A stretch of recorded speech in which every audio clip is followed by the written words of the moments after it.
शिवाय। नमस्कार दोस्तों, आप सभी का स्वागत है एक बार फिर आपके अपने YouTube चैनल हिंदू नवयुग में। आज इस चैनल में हम आपको बताएंगे संकट मोचन हनुमान जी के कुछ तथ्यों के बारे में, जिन्हें सुनकर आप हैरान हो जाओगे। तो चलिए वीडियो को स्टार्ट करते हैं। जैसा कि दोस्तों आप सभी को पता है, हनुमान इस कलयुग में सबसे ज़्यादा जागृत और साक्षात है। कलयुग में हनुमान जी की भक्ति ही लोगों को दुख और संकट से बचाने में सक्षम है। चारों युग में हनुमान जी का ही प्रताप है दोस्तों।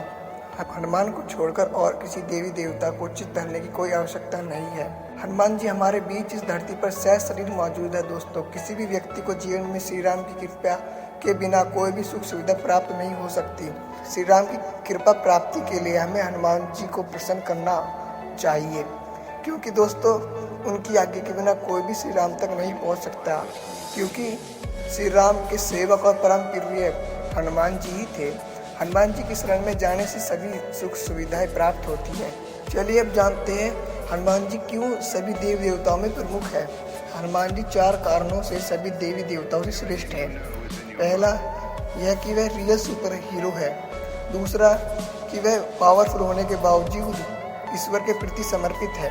तीसरा, यह है कि वह अपने भक्तों की सहायता तुरंत ही करते हैं। और चौथा, यह है कि आज भी सशरीर पृथ्वी पर मौजूद है। इस ब्रह्मांड में ईश्वर के बाद यदि कोई एक शक्ति है तो वह हनुमान जी ही है।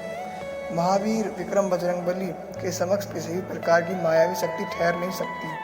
और इस वीडियो का अगला तथ्य यह है कि आपके मन में सदैव एक प्रश्न उमड़ता होगा कि क्या हनुमान जी बंदर थे। हनुमान जी का जन्म कपि नामक वानर जाति में हुआ था। नए शोधानुसार प्रभु श्री राम का जन्म 10 जनवरी 5114 ईसा पूर्व अयोध्या में हुआ था। श्री राम के जन्म के पूर्व हनुमान जी का जन्म हुआ था, अर्थात आज से लगभग 7132 वर्ष पूर्व हनुमान जी का जन्म हुआ था।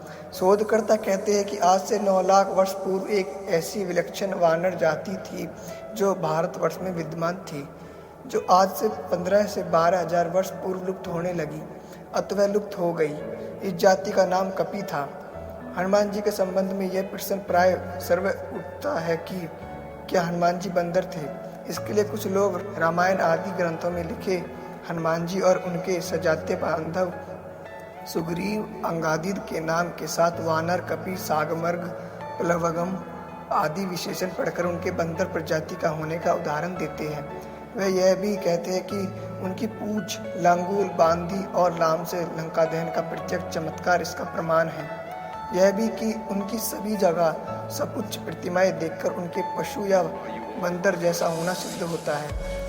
रामायण में वाल्मीकि जी ने जहाँ उन्हें विशिष्ट पंडित, राजनीति में धुरंधर और वीर शिरोमणि प्रकट किया है, दरअसल आज से 9 लाख वर्ष पूर्व मानवों की एक ऐसी जाति थी जो मुख और पूंछ से वानर समान नजर आती थी, लेकिन उस जाति की बुद्धिमत्ता और शक्ति मानव से कहीं ज़्यादा थी। अब वह जाति भारत में तो दुर्भाग्यवश नष्ट हो गई है, परंतु बाली द्वीप में आज भी पुच्छधारी जंगली मनुष्य का अस्तित्व विद्यमान है। यदि मनुष्य पूर्ण श्रद्धा और विश्वास से हनुमान जी का आश्रय ग्रहण कर ले तो फिर तुलसीदास जी की भांति उसे भी हनुमान और राम दर्शन होने में देर नहीं लगेगी। क्या आपने कभी सुना है कि हनुमान जी का विवाह भी हुआ था? आज तक यह बात लोगों से छिपी रही, क्योंकि लोग हिंदू शास्त्र नहीं पढ़ते और जो पंडित या आचार्य शास्त्र पढ़ते हुए ऐसी बातों का जिक्र नहीं करते हैं। लेकिन आज हम आपको बता रहे हैं हनुमान जी का एक ऐसा सच जिसको जानकर आप हैरान हो जाओगे। हनुमान जी की पत्नी का नाम सुर्वचला था। वैसे तो हनुमान बाल ब्रह्मचारी थे और आज भी वह ब्रह्मचर्य का व्रत धारण करे हुए हैं। विवाह करने का मतलब यह नहीं कि वे ब्रह्मचारी नहीं रहे। कहा जाता है कि पराशर संहिता में हनुमान जी का किसी खास परिस्थिति में विवाह होने का जिक्र है। कुछ विशेष परिस्थितियों के कारण ही बजरंगबली को सुर्वचला के साथ विवाह बंधन में बंधना पड़ा था। इस संबंध में कथा है कि हनुमान जी ने भगवान सूर्य को अपना गुरु बनाया था। हनुमान जी भगवान सूर्य से अपनी शिक्षा ग्रहण कर रहे थे। भगवान सूर्य उन्हें तरह तरह की विद्याओं का ज्ञान देते थे, लेकिन हनुमान जी को ज्ञान देते समय सूर्य के सामने एक दिन धर्म संकट खड़ा हो गया। कुल 9 तरह की विद्याओं में से हनुमान जी को उनके गुरु ने 5 तरह की विद्या ही ज्ञात कराई थी, लेकिन बची 4 तरह की विद्याओं और ज्ञान ऐसे थे जो केवल किसी विवाहित को ही सिखाए जा सकते थे। हनुमान जी पूरी शिक्षा लेने का प्रण कर चुके थे, और इससे कम पर वे मानने को राजी नहीं थे। इधर भगवान सूर्य के सामने संकट था कि वे धर्म के अनुशासन के कारण किसी अविवाहित को कुछ विशेष विद्याएं नहीं सिखा सकते। ऐसी स्थिति में सूर्य देव ने हनुमान जी को विवाह करने की सलाह दी।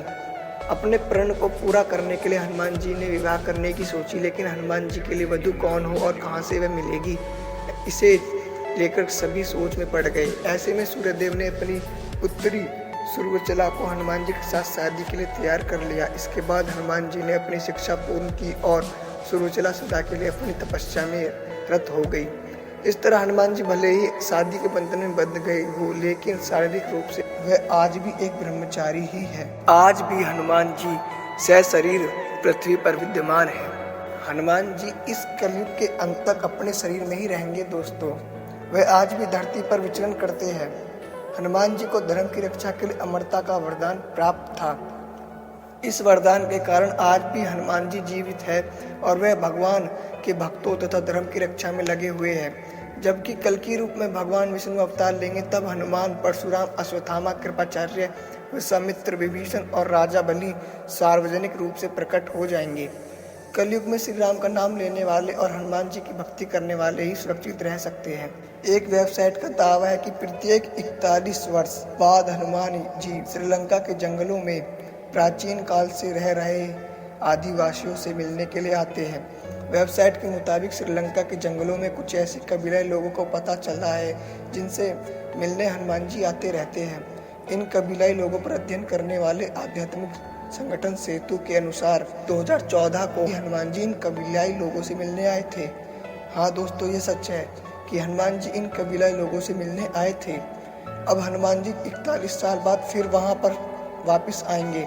इन कबीलाई या आदिवासी समूह के लोगों को मातंग नाम दिया गया है। उल्लेखनीय है कि कर्नाटक में पंपा सरोवर के पास मातंग ऋषि का आश्रम है, जहां हनुमान जी का जन्म हुआ था। वेबसाइट सेतु एशिया ने दावा किया है कि 27 मई 2014 को हनुमान जी श्रीलंका में मातंग के साथ थे। सेतु के अनुसार कबीले का इतिहास रामायण काल से जुड़ा है। कहा जाता है कि भगवान राम के स्वर्ग चले जाने के बाद हनुमान जी दक्षिण भारत के जंगलों में लौट आए थे और फिर समुद्र पार करके श्रीलंका के जंगलों में रहने लगे। जब तक पवन पुत्र हनुमान श्रीलंका के जंगलों में रहे, वहाँ के कबीला लोगों ने उनकी बहुत सेवा की थी।